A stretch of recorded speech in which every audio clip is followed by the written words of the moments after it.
क्या आपने कभी सोचा है कि जब हम जरूरी फैसले लेते हैं तो हमेशा सही दिशा ही चुनते हैं? हमारे दिमाग के वो कौन से शॉर्टकट हैं जो हमें गुमराह कर देते हैं? क्या असल में खुशी पाने का रास्ता उतना आसान नहीं है जितना हम सोचते हैं? अगर इन सवालों ने आपको जकड़ा है तो नोबेल पुरस्कार विजेता मनोवैज्ञानिक डैनियल कहनेमन की किताब थिंकिंग फास्ट एंड स्लो हमारे दिमाग की इसी पेचीदा प्रक्रिया की परतें खोलती है।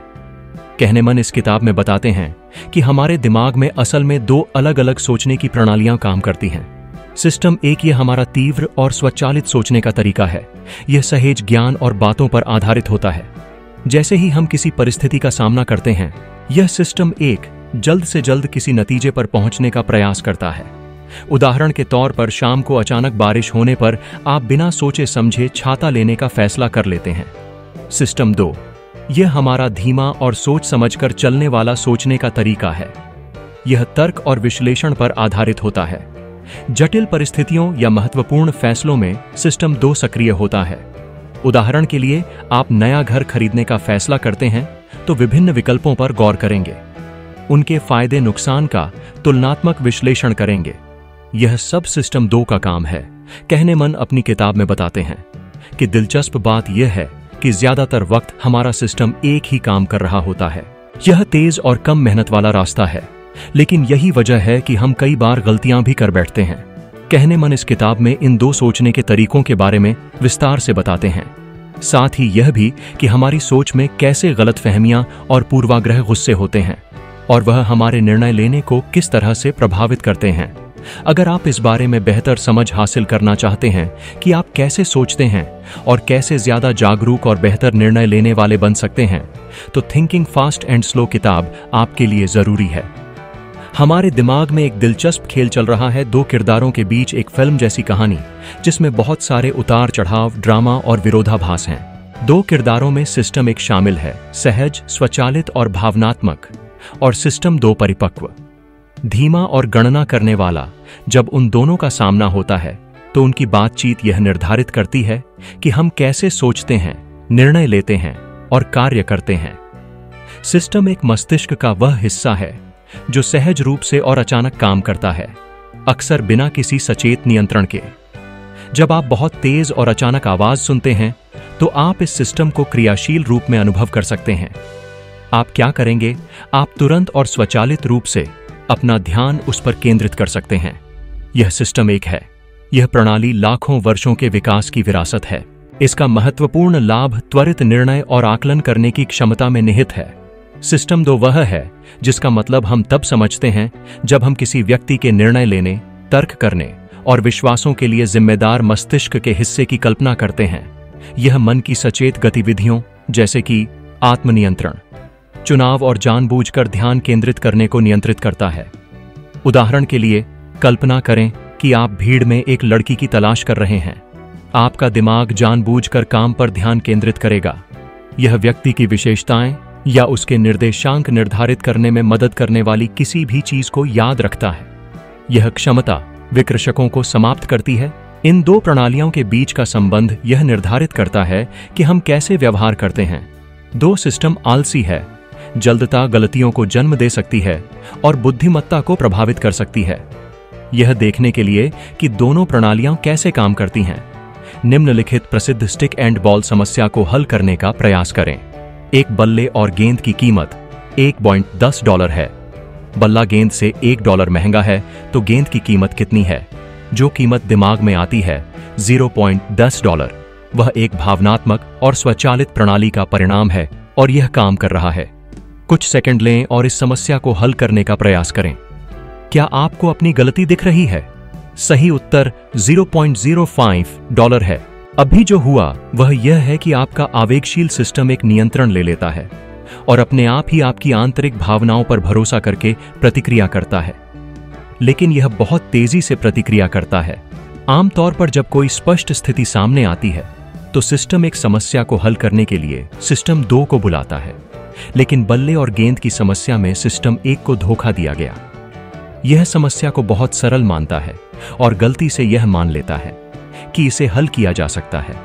स्टिक एंड बॉल हमसे हमारी आलसी मानसिक श्रम की प्रवृत्ति को उजागर करती है।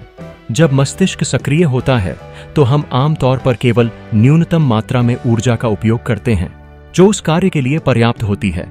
इसे न्यूनतम प्रयास के नियम के रूप में भी जाना जाता है, क्योंकि सिस्टम 2 के साथ उत्तरों की समीक्षा करने में अधिक ऊर्जा खर्च होती है। इसलिए जब मन को लगता है कि सिस्टम 1 का उपयोग करना ही पर्याप्त है, तो वह ऐसा नहीं करेगा।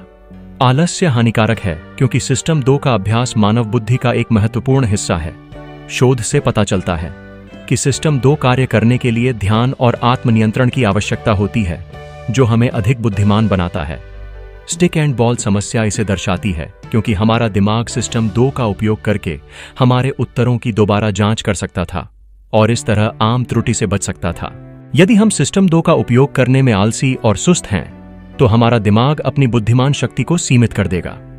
जिस तरह आपका दिमाग कुछ खास शब्दों और अवधारणाएं को सुनकर प्रभावित होता है, उसी तरह आपका शरीर भी प्रभावित हो सकता है। इस घटना का एक प्रमुख उदाहरण एक अध्ययन में पाया जा सकता है, जिसमें प्रतिभागियों को बुढ़ापे से जुड़े शब्दों जैसे फ्लोरिडा और झुर्रिया से आकर्षित किया गया था, जिनकी प्रतिक्रियाएं सामान्य से धीमी हो गईं। आश्चर्य की बात यह है कि हम इस बात से पूरी तरह अनभिज्ञ हैं कि हमारे विचार और कार्यकलाप चारा छोड़े जाने से प्रभावित होते हैं। इसलिए प्रलोभन से पता चलता है कि आम धारणा के विपरीत हम हमेशा सचेत रूप से अपने कार्यों, निर्णयों और विकल्पों को नियंत्रित नहीं कर सकते।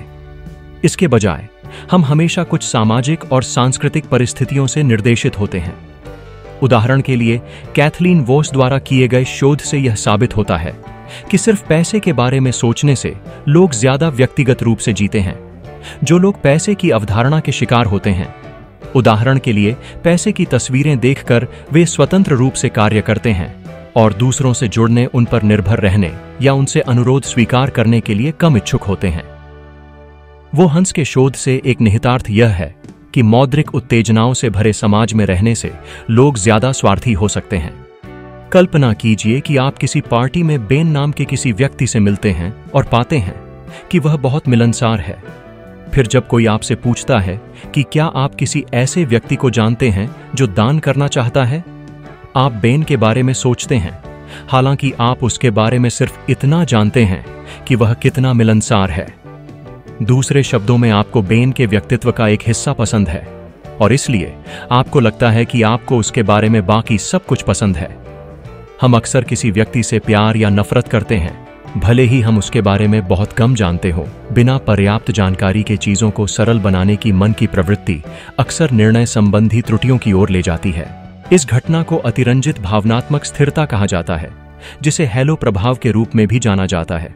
बेन की निकटता के बारे में एक सकारात्मक भावना आपको बेन पर एक आभा डालने का कारण बनती है, तभी जब आप यह नहीं समझते कि वह क्या है। लेकिन यह एकमात्र तरीका नहीं है जिससे हमारा दिमाग निर्णय लेते समय शॉर्टकट अपनाता है। लोगों में पुष्टि पूर्वाग्रह भी होता है, अर्थात ऐसी जानकारी से सहमत होने की प्रवृत्ति जो उनके पूर्व विश्वासों का समर्थन करती है तथा जो भी उसके अनुकूल हो उसे स्वीकार कर लेने की प्रवृत्ति। हम इस घटना को तब देख सकते हैं जब हम पूछते हैं, क्या जेम्स मिलनसार है? अध्ययन से पता चलता है कि जब इस तरह के सवाल का सामना बिना किसी अन्य जानकारी के किया जाता है, तो जेम्स को एक मिलनसार व्यक्ति के रूप में देखना आसान होता है, क्योंकि मन स्वचालित रूप से सुझाए गए विचार से सहमत होता है। हैलो प्रभाव और पुष्टिकरण पूर्वाग्रह एक ही समय पर होते हैं, क्योंकि हमारा दिमाग जल्दी से जल्दी निर्णय लेने की कोशिश करता है, लेकिन इससे अक्सर गलतियां होती हैं, क्योंकि हमारे पास हमेशा सटीक निर्णय लेने के लिए पर्याप्त डेटा नहीं होता है। हमारा दिमाग गलत सुझावों पर भरोसा करता है और डेटा में अंतराल को भरने के लिए चीजों को बहुत सरल बना देता है, जिससे हम संभावित रूप से गलत निष्कर्षों पर पहुंच जाते हैं। चिंतन मन इतनी जल्दी निर्णय लेने के लिए शॉर्टकट का उपयोग कैसे करता है? हम अक्सर खुद को ऐसी परिस्थितियों में पाते हैं जहां हमें तुरंत निर्णय लेना पड़ता है। ऐसा करने के लिए हमारे दिमाग में हमारे आसपास की चीजों को तुरंत समझने में मदद करने के लिए छोटे छोटे शॉर्टकट विकसित किए गए हैं। इन्हें ह्यूरिस्टिक्स कहा जाता है। अधिकांश भाग के लिए यह प्रक्रियाएं बहुत उपयोगी हैं, लेकिन समस्या यह है कि हमारा दिमाग अक्सर इनका अत्यधिक उपयोग करता है। इन नियमों को अनुचित स्थितियों में लागू करने से गलतियां हो सकती हैं। ह्यूरिस्टिक्स क्या है और इसके बाद होने वाली त्रुटियों को बेहतर ढंग से समझने के लिए हम दो प्रकारों पर विचार कर सकते हैं। प्रतिस्थापन ह्यूरिस्टिक्स और उपलब्धता ह्यूरिस्टिक्स। वैकल्पिक अनुमान तब होता है जब हम वास्तव में पूछे गए प्रश्न की तुलना में आसान प्रश्न का उत्तर देते हैं। उदाहरण के लिए, यह प्रश्न पूछे एक महिला शरीफ के लिए चुनाव लड़ रही है, वह उस मंत्रालय में कितनी सफल होगी? हम स्वचालित रूप से उस प्रश्न को बदल देते हैं जिसका हमें उत्तर देना चाहिए था। जैसे, क्या वह किसी ऐसे व्यक्ति की तरह दिखती है जो एक अच्छी शरीफ बन सकती है? इस प्रयोग का मतलब है कि उम्मीदवार की प्रोफाइल और नीतियों पर शोध करने की बजाय हम बस खुद से एक बहुत आसान सवाल पूछ रहे हैं कि क्या यह महिला उम्मीदवार की हमारी मानसिक छवि के अनुरूप है, अच्छी शरीफ है या नहीं। दुर्भाग्यवश यदि वह उस मानसिक छवि में फिट नहीं बैठती तो हम उसे बाहर निकाल देंगे, भले ही उसके पास अपराध से लड़ने का वर्षों का अनुभव है जो उसे एक अच्छा उम्मीदवार बनाता है। इसके बाद बिल्ट इन ह्यूरिस्टिक्स आता है, जो तब होता है जब आपको लगता है कि कुछ होने की संभावना अधिक है, क्योंकि आप इसके बारे में अधिक बार सुनते हैं या इसे याद रखना आसान पाते हैं। उदाहरण के लिए, स्ट्रोक से यातायात दुर्घटनाओं की तुलना में अधिक मौतें होती हैं, लेकिन एक अध्ययन में पाया गया कि 80% उत्तरदाताओं का मानना था कि यातायात दुर्घटनाओं से अधिक लोग मरते हैं। ऐसा इसलिए है क्योंकि हम मीडिया में इन मौतों के बारे में अधिक सुनते हैं और क्योंकि वे एक गहरी छाप छोड़ते हैं। हम स्ट्रोक की तुलना में एक भयानक दुर्घटना से हुई मौतों को अधिक आसानी से याद रखते हैं। हालांकि जब ध्यान देने की आवश्यकता होती है तो मन अधिक ऊर्जा का उपयोग करता है और संज्ञानात्मक तनाव में चला जाता है। मस्तिष्क के ऊर्जा स्तरों में होने वाले ये परिवर्तन हमारे कार्य करने के तरीके पर नाटकीय प्रभाव डालते हैं। जब मन शांत होता है तो भावनात्मक सिस्टम एक मन पर हावी हो जाता है और तार्किक और ऊर्जागन सिस्टम दो कमजोर हो जाता है। इसका मतलब है कि हम अधिक सहज, रचनात्मक और निर्णय लेने में प्रसन्न होंगे, लेकिन हमसे गलतियां होने की संभावना भी अधिक होगी। जब हमारा मन तनावग्रस्त होता है तो हमारी जागरूकता बढ़ जाती है और सिस्टम 2 नियंत्रण ले लेता है। सिस्टम 2 सिस्टम 1 की तुलना में हमारे निर्णयों की दोबारा जांच करता है, इसलिए भले ही हम कम रचनात्मक हों, हम कम गलतियां करेंगे। आप जानबूझकर मन द्वारा उपयोग की जाने वाली ऊर्जा की मात्रा को प्रभावित कर सकते हैं ताकि यह चुना जा सके कि प्रत्येक कार्य के लिए किस सिस्टम को मास्टर करना है।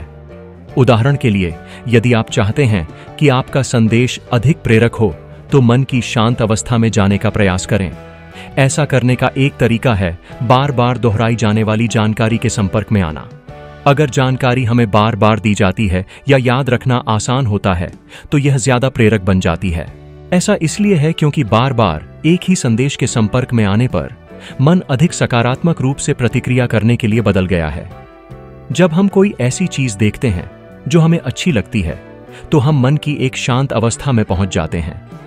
दूसरी ओर, तनावग्रस्त मन हमें संख्याओं से जुड़े कामों में सफल होने में मदद करेगा। हम इस अवस्था में तब पहुंच सकते हैं जब हमें ऐसी जानकारी मिलती है जो भ्रामक तरीके से प्रस्तुत की जाती है।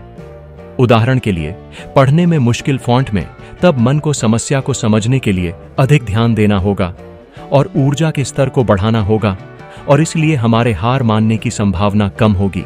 कल्पना कीजिए कि 2 लोग, जॉन और जेनी, दोनों की कुल संपत्ति $5 मिलियन है।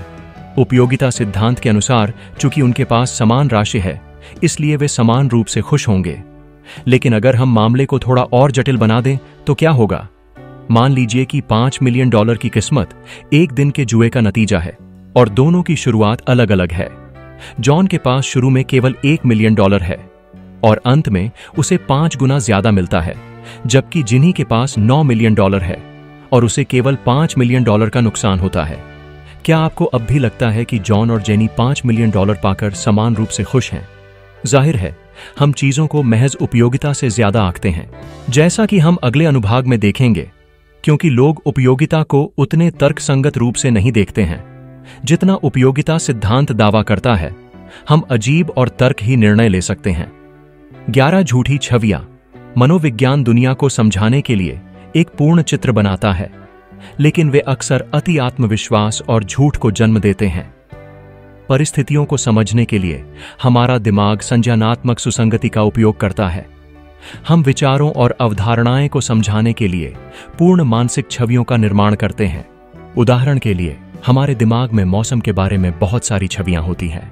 अगर हमारे पास गर्मियों के मौसम की तस्वीर है तो शायद एक चमकदार गर्म सूरज की तस्वीर हमें बहुत पसीना बहाती है।